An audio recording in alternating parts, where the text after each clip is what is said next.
Nagparamdam si Senator Bato de la Rosa matapos ang matagal na pagliban sa Senado. Sa paglulunsad ng Reform Alliance for Good Governance and Accountability o RAGE Coalition nitong linggo, nagpadala ng voice message si Bato. Sa kanyang mensahe, sinabi niyang buo ang kanyang suporta sa koalisyon maging kay Vice President Sara Duterte at kay Davao City Mayor Baste Duterte. Ang koalisyon ay pinagsamang pwersa ng Partido Demokratiko Pilipino o PDP, Partido Reforma at Reform PH na pinamumunuan ni Mayor Baste Duterte. Pakinggan natin ang pahayag ni Senator De La Rosa. Ayun, ni Senator Bato de la Rosa. Okay, yan.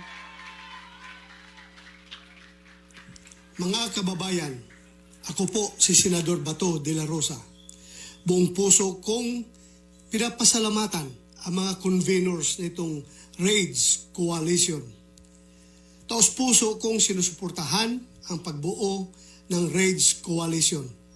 Isang pagkakaisa ng iba't ibang puwersa na handang tumindig para sa katotohanan, pananagutan at kapakanan ng sambayanang Pilipino.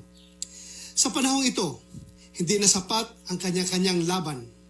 Kailangan natin ng isang tinig, isang direksyon at matibay na paninindigan laban sa katiwalian, pag-aabuso at mga hakbang na naglalayong patahimikin ang oposisyon. Ipinapahayag ko rin ang aking buong suporta sa pamumuno ni Mayor Sebastian Duterte bilang pinuno ng koalisyong ito. Kilala rin natin si Mayor Baste, matapang, may panindigan at handang ipaglaban ang tama para sa bayan. At higit sa lahat, patuloy akong sumusuporta kay VP Inday Sara Duterte na patuloy na nagsisilbi sa ating bansa sa kabila ng mga hamon at pagsubok ng kanyang kinakaharap. Hindi tayo papayag na gamitin ang politika para patahimikin ang mga lider na tunay na naglilingkod sa bayan. Ang laban na ito ay hindi lamang para sa iilan. Ito ay laban para sa bawat Pilipino na naghahangad ng maayos na pamahalaan, makatarungang sistema at may magandang kinabukasan. Panahon na para magkaisa. Panahon na para manindigan. Maraming salamat po. Mabuhay ang sambayanang Pilipino. Muli yan po ang tinig ni Senator Bato de la Rosa.